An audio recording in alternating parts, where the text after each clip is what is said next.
शेरे बांगला एके फजलुल हक शहीद सोहरावर्दी मौलाना भासानी मणि सिंहेर प्रति आमादेर विनम्र श्रद्धा।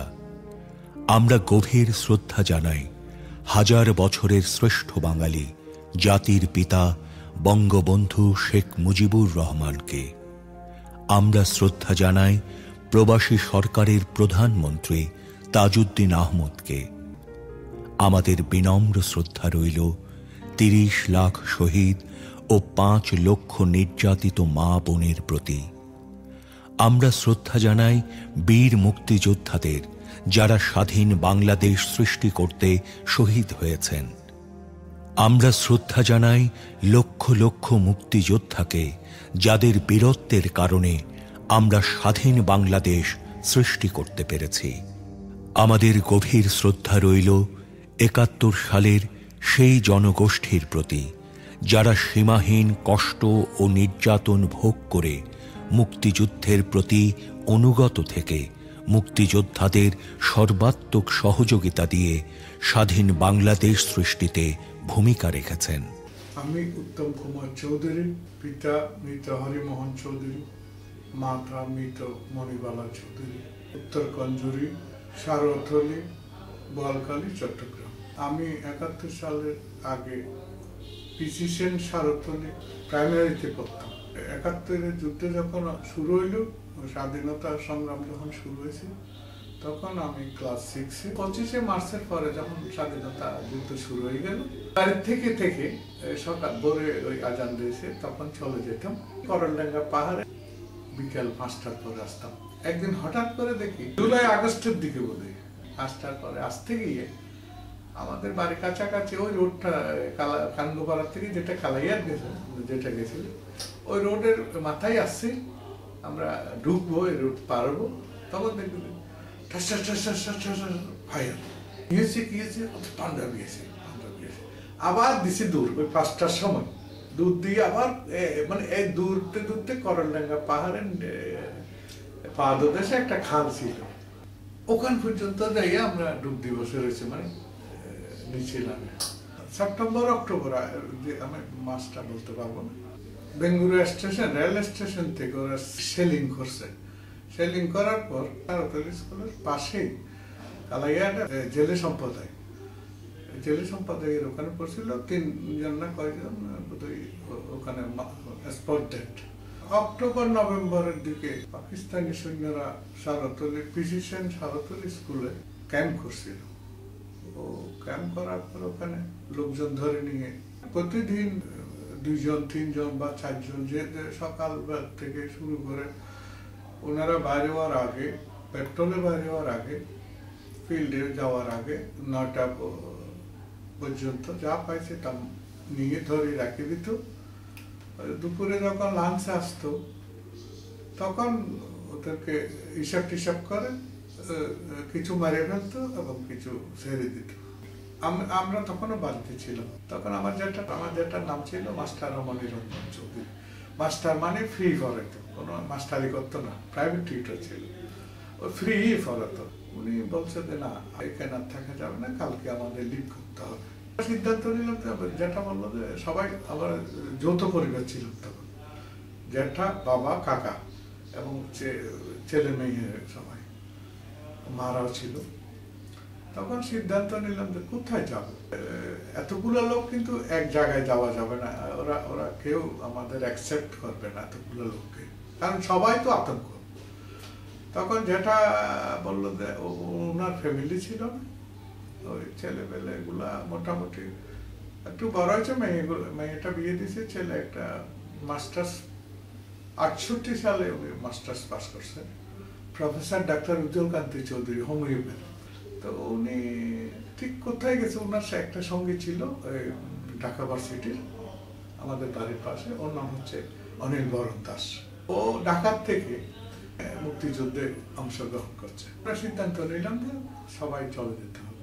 তখন আমরা একটা পাকিস্তানি ফ্ল্যাগ দরজার সামনে দিয়ে আমরা বাইরেলাম। আমার যেটা বলছে, আমি আমার মেয়ের বাড়িতে চলে যাই, নোয়াপাড়া রাউজান।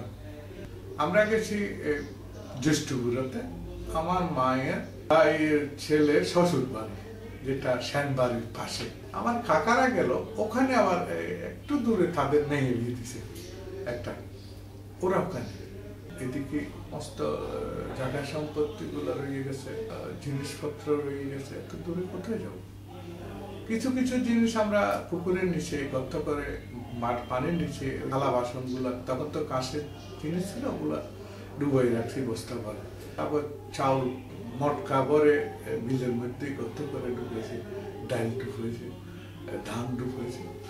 গরুগুলা আমাদের পাশে ছিল, তো আমাদের গরু টরু নিচ্ছে। যাই হোক, জেঠা চলে গেল মেয়ের বাড়িতে, কোনো যোগাযোগ, তখন তো কোনো মোবাইল টোবাইল বা কোনো কিছু, শুধু আসা যাওয়ার মধ্যে যদি কোনো লোক দেখা হয়, এইগুলোই সংবাদ। আর আমরা যখন জ্যেষ্ঠপুরে সেনবাড়িতে পাশে গেল, তখন ওদেরকে মুক্তিযোদ্ধাদেরকে আমরা সবাই সহযোগিতা করতে শুরু করেছি। সহযোগিতা মানে শারীরিক সহযোগিতা। আমরা নেমে গেলাম, আমি, আমার বড় ইমিডিয়েট বড় ভাই, যেটা বঙ্গবন্ধুর বডিগার্ড ছিল, পরবর্তীতে সে পুলিশে ছিল, এর বড় একটা ছিল, তারপর এর বড় একটা ছিল, আবার আমার কাকাতো ভাই ছিল, আমার জ্যাঠাতো ভাই। এর মধ্যে তখন ওরা ছেলেবেলে কালেকশন করতে শুরু করলো, যে মুক্তিযুদ্ধের জন্য ট্রেনিং এর ব্যবস্থা করার জন্য। আমরা সবাই নাম দিয়ে দিয়েছি। আবার বলছে যে তোমরা রেডি হও, কালকেই চলে যেতে হবে। ওখানে 2-3টা গ্রুপ ছিল। পরের দিন আমরা রওনা দিছি, ওরা নিয়ে যাচ্ছে গ্রুপ করে করে। করলেঙ্গা পাহাড়ের মাঝখান দিয়ে একটা রাস্তা আছে, পদুবর থেকে আস্তে আস্তে রাঙামাটির পথে একদম জামাকি। আমরা ওখানে চলে গেলাম, কিন্তু আমি মানে ধরেন 2-3 দিন পরে আমি আর হাঁটতে পারছি না। বয়স তখন কত হবে? তখন 12-13 হবে। তবে আমি খুব লম্বা চৌড়া ছিলাম। আমি 3 দিন পরে মোটামুটি, এখন ওরা বলছে যে তুমি আর যাইও না, তারা আমাদেরকে গ্রুপ করে করে নিয়ে যাচ্ছে। আচ্ছা, আমি ব্যাক করছি। ব্যাক করার পর আমি ওই আবার সেনবাড়িতে, ও আমাদের শেল্টারে চলে আসছে, মা বাবা যেখানে আছে।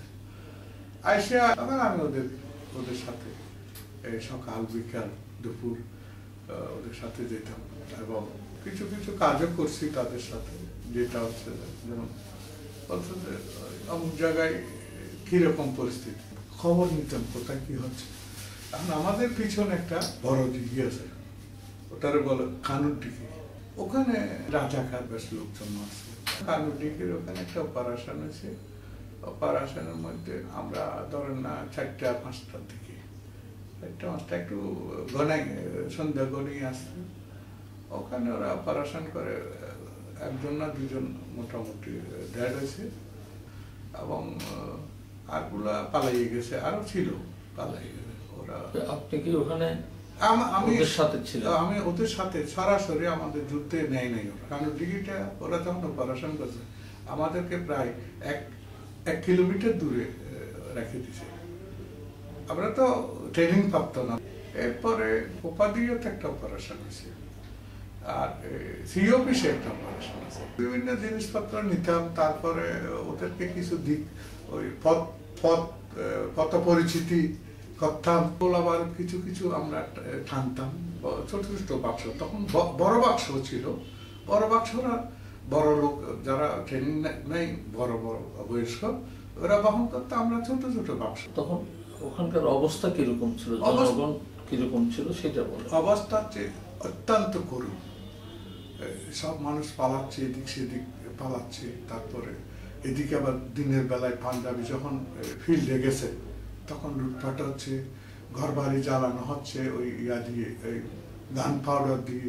আবার দিনের মধ্যে বয়স্ক থেকে শুরু করে যারা বাড়িতে ছিল তাদের ধরে ধরে যেখানে পাইছে সেখানে গুলি করা। যুদ্ধকালীন সময়ে বোয়ালখালীতে, আমার পূর্বাঞ্চলের কথা বলতে, পশ্চিমাঞ্চলে তো আমি আসিনি, পূর্বাঞ্চলে প্রায় 100 থেকে 150 লোক মারা গেছে, এবং এটা বিভিন্ন কায়দায় মারছে। যেখানে পাইছে সেখানে পারছে, বাড়িতে মারছে, আবার ওই ক্যাম্পে নিয়ে, সারাতলি স্কুলের ক্যাম্পে নিয়ে লাইন ধরে গুলি করছে, ওখানে মারছে। তারপর আমাদের কলেজের প্রিন্সিপাল ছিল শান্তিময় কাস্তগীর, ওটা উনি কলেজের ক্যাম্প ইয়াতে ছিল, কোয়ার্টারে ছিল, ধরে নিয়ে ক্যাম্প সেখানেই মারিয়ে গেছে। ধরেন ওর বাসা থেকে একটু সামনে এনে মারে ফেলছে।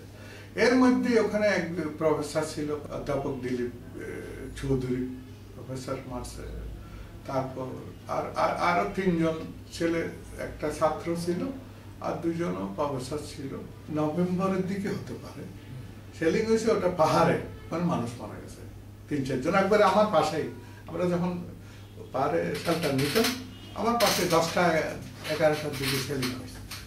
16 ডিসেম্বর 9 জন পাকিস্তানি সেনা 8টার সময় ওদের অস্ত্র শস্ত্র সহ এবং ম্যাপ ধরে ধরে যাইতে যাইতে কানুঙ্গপাড়া পর্যন্ত গেছে। বয়স্করা বলতেছে ওদের টার্গেট ছিল কোন রকমে যদি করলডাঙ্গা পাহাড়ে তারা উঠতে পারে সেদিকে ওরা বার্মা চলে যাবে। এখন এই ওখানে যখন গেছে, এদিকে পিছনে লোক, জনগণ একে লাঠি ছোটা যে যা যেখানে আছে ও দৌড়াচ্ছে ওদেরকে। আমরাও আসছি লাঠি ছোটা নিয়ে। দূরে এসে শেষ পর্যন্ত তারা কানুঙ্গপাড়ার থেকে 1/2 কিলোমিটার পর্যন্ত গেছে। মুক্তিযোদ্ধারা তখন ওদিক থেকে ফাইয়া শুরু করছে আর ওদিকে মানে আগাইতে পারে না। ওখানে একটা জারের মতো ছিল, মোটামুটি দেখা যেত না। এখন যেটা এখানে একটা রামকৃষ্ণ মিশন হয়েছে, তারা 9 জন ওখানে মোটামুটি শেল্টার নিয়েছে। মুক্তিযোদ্ধারা বলছে তোমরা সারেন্ডার করো। মুক্তিযোদ্ধারা অনেক কিছু বলতেছে, না ওরা সারেন্ডার করে না। তখন মুক্তিযোদ্ধারা ফাইয়া শুরু করে দিয়েছে। এর ভিতরে ইন্ডিয়ান আর্মিরা পৌঁছে গেছে, 2 গাড়ি পৌঁছে যাওয়ার পর ওরা 7 জন সারেন্ডার করছে। সারেন্ডার করে ওরা গাড়িতে তুলে বসা রাখছে। তারপর আর 2 জন যখন করে না, ইন্ডিয়ান আর্মিরাও 2 জনকে সারেন্ডার করার জন্য বাধ্য করছে। 2 জন যখন সারেন্ডার করে না বা বাধ্য করে সারেন্ডার করতে হয়েছে, তখন পাবলিক খেপে গিয়া ইন্ডিয়ান আর্মির থেকে খাইরে নিয়ে ওদেরকে যাচ্ছে তাই পিটেছে। একজন পাকিস্তানি আর্মি ওই পায়খানা প্রস্রাব করে দিয়েছে এই প্যান্টে। ওদের গাড়িতে করে আবার ওই কালাইয়াডের ওদিকে ফটিয়ার দিকে চলে গেছে। এরপরে আমরা আবার বাড়ি চলে আসলাম। আমাদের কাজ শেষ। 7 থেকে আবার আমাদের পিছনে একটা ইয়া ছিল, স্কুল নতুন করে করা হয়েছে। স্কুলটার বিদগ্রাম উচ্চ বিদ্যালয়। আবার ওই স্কুলটা ধ্বংস হয়ে গেছে। আমি যখন 7-এ পড়ি, 8-এ পড়ি, এখন 9-এ কোথায় পড়বো, স্কুলটা ধ্বংস হয়ে গেছে। তখন ওখান থেকে আসে কানুঙ্গপাড়াতে ডক্টর বিভূতিভূষণ উচ্চ বিদ্যালয়, ওখান থেকে আমি তারপরে কলেজে, কানুঙ্গপাড়া কলেজে, তারপরে বিএসসিতে এসে এখানে সিটি কলেজে দিলাম। সিটি কলেজ থেকে আবার পরীক্ষা দিছি কানুঙ্গপাড়া কলেজে বিএসসি। ক্লাস 8 থেকে ছাত্র রাজনীতি শুরু করছে। কোন পার্টি করতে? তখন কমিউনিস্ট ছিল, ছাত্র ইউনিয়ন করতে করতে ওদিকে ম্যাট্রিক পাস করলাম, কলেজে গেলাম। কলেজে যাইয়া আবার আমাকে ছাত্রলীগের লোকেরা, ছাত্রলীগের সিনিয়র ভাইয়েরা আমাকে নিয়ে আবার বলছে তুমি আমাদের সাথে জয়েন করো, ছাত্রলীগে যোগ দিলাম। আমি 2বারে ছাত্রলীগের কলেজ শাখার বিপি ছিলাম। পিএইচডি পাস করতে করতে এদিকে আমার চাকরি হয়ে গেছে ফরেস্ট ডিপার্টমেন্ট, বাংলাদেশ বন গবেষণা ইনস্টিটিউটের আন্ডারে। রিটায়ার করছি 18 সালে। বর্তমান বাংলাদেশ নিয়ে আপনার ভাবনাটা? 30 লক্ষ শহীদের বিনিময়ে 2 লক্ষ মা বোনের ইজ্জতের বিনিময়ে যে দেশটা আমরা পেলাম, এই স্বাধীনতা এটা বৃথা যেতে দেওয়া আমার পক্ষে কোনো অবস্থাতেই সম্ভব না। 30 লক্ষ শহীদ ও 5 লক্ষ নির্যাতিত মা বোনের সম্ভ্রমের বিনিময়ে আমরা স্বাধীন। লক্ষ লক্ষ মুক্তিযোদ্ধা বীরত্বের সাথে যুদ্ধ করেছে বলে আমরা স্বাধীন। হাজার হাজার যোদ্ধা বীরত্বের সাথে যুদ্ধ করে শহীদ হয়েছে বলে আমরা স্বাধীন। কোটি কোটি লোক আমাদের সমর্থন করতে গিয়ে অবর্ণনীয় দুঃখ কষ্ট সয়েছে বলেই আমরা স্বাধীন। হাজার বছরের শ্রেষ্ঠ বাঙালি জাতির জনক বঙ্গবন্ধু শেখ মুজিবুর রহমানের কাঙ্ক্ষিত বাঙালি জাতীয়তাবাদী চেতনার বিকাশ, শোষণমুক্ত বৈষম্যহীন সমাজ, মানবিক মূল্যবোধ, সামাজিক ন্যায় বিচার, সামাজিক অর্থনৈতিক রাজনৈতিক সাম্য প্রতিষ্ঠা করে জনগণকে ক্ষমতার প্রকৃত মালিক করে আমরা এদের ঋণ শোধ করতে পারি। আসুন আমরা আমাদের পূর্বসূরীদের ত্যাগকে স্মরণ করে তাদের নির্দেশিত পথে দেশকে এগিয়ে নেই। জয় বাংলা।